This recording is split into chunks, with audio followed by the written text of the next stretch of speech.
लेकिन हम जैसे गरीब लोगों को तो बचपन में फोन मिलता ही नहीं है, तो हम लोग काम चलाते हैं मम्मी के फोन से। लेकिन देखो हमको उसमें भी प्राइवेसी चाहिए रहती थोड़ी। अब देखो मैं इसके लिए कितना डिफिकल्ट पैटर्न लॉक डालता हूँ। कोई चोर चुरा भी लेगा ना फोन तो खोल नहीं पाएगा, वापस दे के जाएगा मेरे को कि खोल के दे। कुछ भी अनसन उंगलियां घुमा के पैटर्न लॉक डाल रहे हैं यहाँ पे। 2 मिनट बाद खुद को याद नहीं कि क्या डाला था। वैसा ही था यार, मेरे को तो याद है। ये शायद अपना फोन भूल गया है कि मैंने क्या डाला था। पुराना हो गया ना तो ऐसे ही नाटक करते हैं। छोड़ो फालतू, नया फोन लेते हैं अपन तो। और मेरे को आज तक ये बात समझ नहीं आई, ये इमरजेंसी कॉल क्या काम का है। हेलो, फोन का लॉक खोल दो प्लीज, मेरे फोन का लॉक, मेरी मम्मी ने मेरे को बहुत कूटा। और हाँ एक और बात, तुम कितनी ही डेडिकेशन से काम कर रहे हो, कुछ करिए नस नस मेरी बोले सॉन्ग। अब मेरे को जिंदगी में सफल होने से कोई नहीं रोक सकता। बस अब मेरे को GTA वाइस सिटी की सारी चीजें याद करना है। ले राजू आटा चक्की पे डाल के ऐसे तो यही है मेन रीजन कि लौंडे लोग सक्सेसफुल नहीं हो पा रहे, क्योंकि आधा समय तो उनका राजू आटा चक्की पे ही गुजर रहा है। फिर वो गेहूं का पोटला में अपनी हरक्यूलेस पे पीछे लटका के ले जाता था, जो रास्ते में 3 बार गिर जाता था। और तुम लोग ये राजू की शक्ल पे मत जाना, इसकी शक्ल देख के तुमको ऐसा लगेगा ना कि इससे गरीब आदमी इस पूरी दुनिया में कोई है ही नहीं। भैया 23 रुपए हो रहे हैं, 25 कर दो यार प्लीज, मेरे घर में खाने के लिए आटा नहीं है। मैं बच्चा भूखा है। पापा ये खा रहे हो क्या? Kinder Joy. ये किंडर जॉय कैसे खा रहा है? मैं आज तक अफोर्ड नहीं कर सकता इस चीज को। मेरे को अभी भी मन में डर है कि मैं कभी घर पे लेके आया तो पापा चिल्ला दे। और इधर मेरे पास था बहुत ही प्राचीन फोन, जो कि मेरे पापा ने भी किसी से सेकंड हैंड लिया था। फिर जब उन्होंने नया फोन लिया तो मेरे को पुराना पकड़ा दिया। छन से जो टूटे कोई सपना। तो जो मेरे पास थर्ड हैंड फोन था ना, वो इतना एडवांस था कि वो चार्जर से चार्ज ही नहीं होता था। उसका चार्जिंग पोर्ट ही खराब था। उसकी बैटरी निकाल के मेरे को केकड़े चार्जर में चार्ज करनी पड़ती थी। और फोन वगैरह तो एक बारी को ठीक है, लेकिन मेरे आसपास वाले लोग भी बिल्कुल ऐसे ही थे, लाचार जुझारू। ये लोग डॉक्टरों का धंधा खा रहे बैठे बैठे। इन लोगों को कितनी ही बड़ी बीमारी हो जाए, ये लोग सीधे मेडिकल पे जाके गोली ले लेंगे। हाँ तो डॉक्टर भी तो लिख के वहीं पे पहुंचाएगा ना। अरे कोई बात नहीं, सोचो मत इतना, जला दो इधर। पेट दुख रहा है भाई। वो हरी वाली नहीं आती अपनी पुदीने की, वो दे दे यार एक। और भाई ये मेरा कल छोटा सा एक्सीडेंट हो गया। हाँ तो ये अपना हाथ जुड़ जाएगा क्या मेरा? भैया आप हॉस्पिटल तो देखो, उधर टेप वेप पड़ी होगी, गुलाब जल लगा के चिपका दे इसको। ये इधर वाला पीस कहाँ गया? तू खा गया? नहीं हाँ मतलब खाने का ही था ना। निकाल मुंह में से, खाया कैसे तूने? हाँ, अभी जाएगा स्नैप।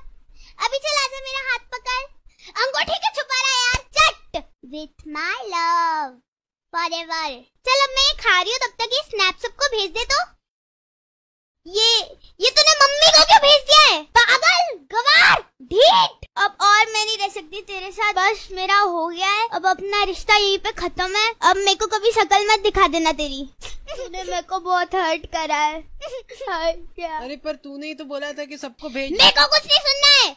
पर तूने ही। तेरी गलती है। हाँ मैं मान रहा हूँ मेरी गलती है, पर तूने ही। खत्म। I don't want to hear anything. जा रही हूँ मैं, बिल भर देना। अब तुम मेरे को स्नैप डालना ही पड़ेगा। #breakup_vibes।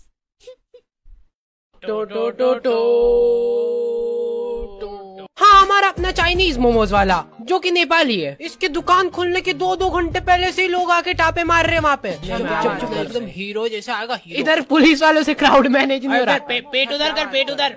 पेट नहीं है, मसाल। फिर हमारा राजी मोमोज वाला आके पूरा क्राउड कंट्रोल करता है। Give it up for Rajiv.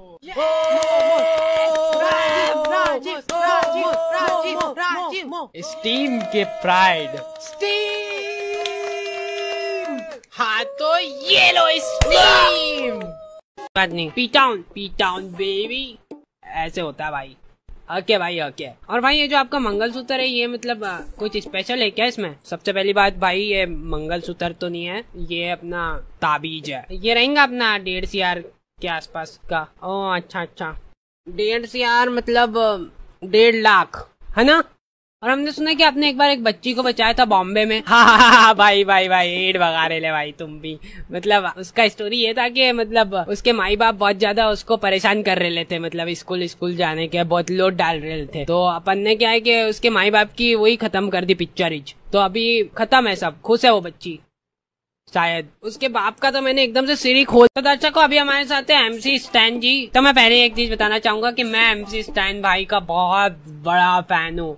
Full हक है भाई, हक है। पर्सनली मेरे को इनके गाने बहुत आसम लगते हैं। वो वाला गाना तो आपने क्या ही गाया था, मतलब क्या ईट वगा रहे ले भाई तुम भी। कौन सा गाना? अरे वो नहीं है आपका बाजीगर? हाँ मैं बाजीगर, सबसे अलग डिफरेंट कलर की गाड़ी पर गेम रखता मुट्ठी में, आज बाजीगर जादूगर। और स्कूल में लाइन में लगूं, सबसे अलग लाइन में लगूं, और फिर हाइट वाइज।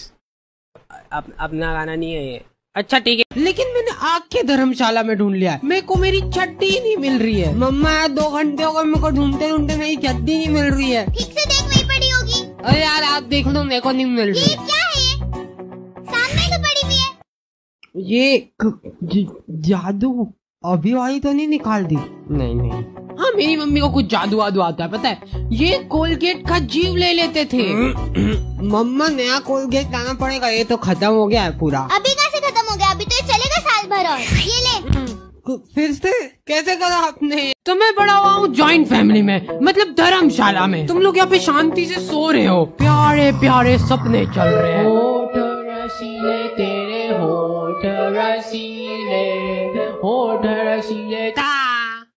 और कोई भी आके तुम्हारे मुंह पे चढ़ जाएगा और रुकेगा भी नहीं, निकल जाएगा सीधा। अब इतनी भीड़ में तुम कहाँ ढूंढोगे उस आदमी को? और यहाँ पे कभी तुमको वॉशरूम खाली मिलेगा ही नहीं। 24 घंटे कोई न कोई बैठा हुआ है वहाँ पे। अगर तुम्हारा प्रेशर बन रहा है तो तुम एक ही चीज कर सकते हो, जल्दी। और तुमको हर 5 मिनट में जाके ये हरकत करना है, जल्दी। हाँ हमारी क्लास में पेन फाइट का सट्टा चलता था। हमारे इधर जो लौंडा पेन फाइट में जीतता था, सामने वाले का पेन उसका हो जाता था। कुछ बच्चे अपना सब कुछ दांव पे लगा देते थे और कर्जे में डूब जाते थे। फिर भी वो लोग हार नहीं मानते थे और अपने दोस्त से पेन उधार लेके खेलते थे और वापस हार जाते थे। तो अब क्लास में कुछ बच्चों के पास पोटला भर के पेन पड़ा है और कुछ बच्चों के पास पेन ही नहीं है। पेन इस कैद खाने की करेंसी थी, जिसके पास जितने महंगे पेन वो उतना रईस। यहाँ पे ब्लैक में पेन इधर उधर होते थे। नॉर्मल लोगों के पास होते थे 5 रुपए वाले जीफी जेल, जो कि तुम 1 पन्ने पे लिखोगे तो पीछे 10 पन्ने तक छप जाएगा। और उनसे भी गए बीते लोग होते थे जो 3 रुपए वाला यूज एंड थ्रो लेके आते थे और उससे भी उनकी अच्छी राइटिंग आ जाती थी। बहुत चिड़ मचती थी यार मैं कौन से। सुबह 5 बजे से निकलने के बावजूद हम लोग लेट पहुंच रहे हैं वहाँ पे पहुंच के हमने देखा कि 4 लौंडे मरे हुए पड़े हैं, जिनको डॉन ने मारा है। डॉन हमारे स्कूल की इंचार्ज थी। डॉन का कद छोटा था और पेट मोटा था। और आश्चर्य की बात यह है कि समय के साथ उसकी हाइट कम हो रही थी। मतलब बड़े नहीं बड़े वो चलता है एक बार को, पर इसकी कम हो रही थी।